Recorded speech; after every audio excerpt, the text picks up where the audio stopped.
ನಮ್ಮೆಲ್ಲರ ಹೆಮ್ಮೆಯ ಪ್ರಧಾನಮಂತ್ರಿ ನರೇಂದ್ರ ಮೋದಿಯವರ ಮೂರನೇ ಬಾರಿಗೆ ದೇಶದ ಪ್ರಧಾನಮಂತ್ರಿ ಆಗುವಂಥ ಸಂಭ್ರಮವನ್ನು ದೇಶದ ಮೂಲೆ ಮೂಲೆಯಲ್ಲಿ ಆಚರಿಸ್ತಿರುವಂಥ ಹಿನ್ನೆಲೆಯಲ್ಲಿ ನಿನ್ನೆ ಗೋಳಿಯಾರ್ನಲ್ಲಿ ಕೂಡ ನಮ್ಮ ಕಾರ್ಯಕರ್ತರು ಈ ಒಂದು ಐತಿಹಾಸಿಕ ಕ್ಷಣವನ್ನು ಸಂಭ್ರಮಾಚರಣೆಯ ಮುಖಾಂತರ ಮಾಡುವಂಥ ಸಂದರ್ಭದಲ್ಲಿ ತಾಯಿ ಭಾರತಿಗೆ ಘೋಷಣೆ ಹಾಕಿದ್ದಕ್ಕೋಸ್ಕರ ಜಿಹಾದಿ ಮಾನಸಿಕತೆಯ ವ್ಯಕ್ತಿಗಳು ಅವರ ಮೇಲೆ ಮಾರಣಾಂತಿಕವಾದ ಹಲ್ಲೆಯನ್ನು ಮಾಡಿರುವಂಥದ್ದು ಅತ್ಯಂತ ಕಳವಳಕಾರಿ ಮತ್ತು ಖೇದ ತರುವಂಥ ಒಂದು ಘಟನೆ. ಕರ್ನಾಟಕ ರಾಜ್ಯದಲ್ಲಿ ಸಿದ್ದರಾಮಯ್ಯನ ಸರ್ಕಾರ ಬಂದ ನಂತರ ನಿರಂತರವಾಗಿ ಈ ರೀತಿಯ ಘಟನೆಗಳು ನಡೀತಿರುವಂಥದ್ದು ತಮಗೆಲ್ಲರಿಗೂ ಗೊತ್ತಿದೆ. ವಿಶೇಷವಾಗಿ ದಕ್ಷಿಣ ಕನ್ನಡ ಜಿಲ್ಲೆಯಲ್ಲಿ ಕಳೆದ ಒಂದು ತಿಂಗಳಲ್ಲಿ ನಮ್ಮ ಭಾರತೀಯ ಜನತಾ ಪಾರ್ಟಿಯ ಕಾರ್ಯಕರ್ತರ ಮಾನಸಿಕ ಸ್ಥೈರ್ಯವನ್ನು ಕುಗ್ಗಿಸುವಂಥ ಕೆಲಸ.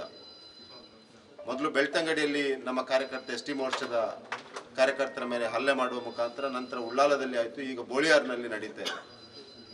ಭಾರಿ ದುಃಖ ತರುವ ಸಂಗತಿ ಏನಂದರೆ, ಈ ರಾಜ್ಯದಲ್ಲಿ ಸಂವಿಧಾನದ ಆಧಾರದಲ್ಲಿ ಪ್ರತಿಜ್ಞೆಯನ್ನು ತೆಗೆದುಕೊಂಡು ಆಡಳಿತವನ್ನು ಮಾಡ್ತಾ ಇರುವಂಥ ಸಿದ್ದರಾಮಯ್ಯ ಭಾರತ ಮಾತೆಗೆ ಜಯಕಾರವನ್ನು ಹಾಕಿದ್ದಕ್ಕಾಗಿ ಇವತ್ತು ನಮ್ಮ ಕಾರ್ಯಕರ್ತರ ಮೇಲೆ ಹಲ್ಲೆ ಆಗ್ತದೆ.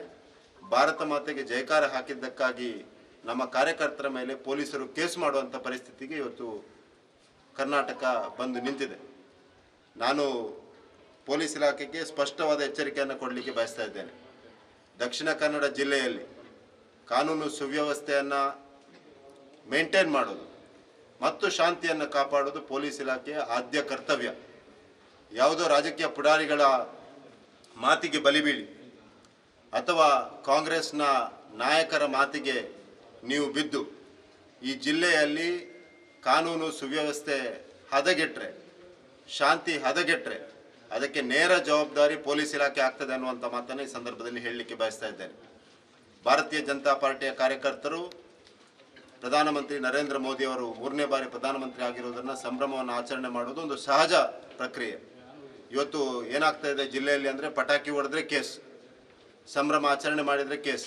ಅದು ಈ ಹಂತಕ್ಕೆ ತಲುಪಿ ಇವತ್ತು ಭಾರತ ಮಾತೆಗೆ ಜೈ ಹಾಕಿದರೆ ಕೇಸ್ ಹಾಕುವಂಥ ಪರಿಸ್ಥಿತಿಗೆ ಮುಟ್ಟಿದೆ ಅಂದರೆ ಯಾವ ರೀತಿಯ ರಾಜ್ಯದಲ್ಲಿ ನಾವಿದ್ದೇವೆ ಅನ್ನುವಂಥದ್ದನ್ನು ನಾವೆಲ್ಲ ಯೋಚನೆ ಮಾಡಬೇಕಾಗ್ತದೆ.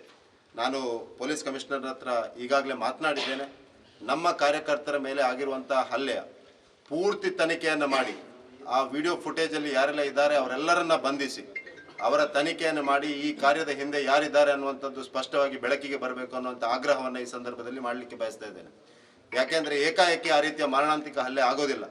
ಈ ರೀತಿಯ ವೆಪನ್ಗಳನ್ನು ಇಟ್ಕೊಂಡು ಭಾರತ ಮಾತೆಗೆ ಜೈಕಾರ ಹಾಕಿದಂಥ ಸಂದರ್ಭದಲ್ಲಿ ನೇರವಾಗಿ ಬಂದು ಈ ರೀತಿಯ ಮಾರಣಾಂತಿಕ ಹಲ್ಲೆ ಮಾಡ್ತಾರೆ ಅಂತ ಆದರೆ ಇದು ಪೂರ್ವಯೋಜಿತ ಕೃತ್ಯ. ಇದರ ಹಿಂದೆ ಕಾಂಗ್ರೆಸ್ನ ನಾಯಕರು ಇದ್ದಾರೆ ಅನ್ನುವಂಥದ್ದನ್ನು ಕೂಡ ಈ ಸಂದರ್ಭದಲ್ಲಿ ಹೇಳಲಿಕ್ಕೆ ಬಯಸ್ತಾ ಇದ್ದೇನೆ. ನಾನು ನಾಳೆ ಕಮಿಷನರ್ ಅವರನ್ನು ಭೇಟಿ ಆಗ್ತೇನೆ.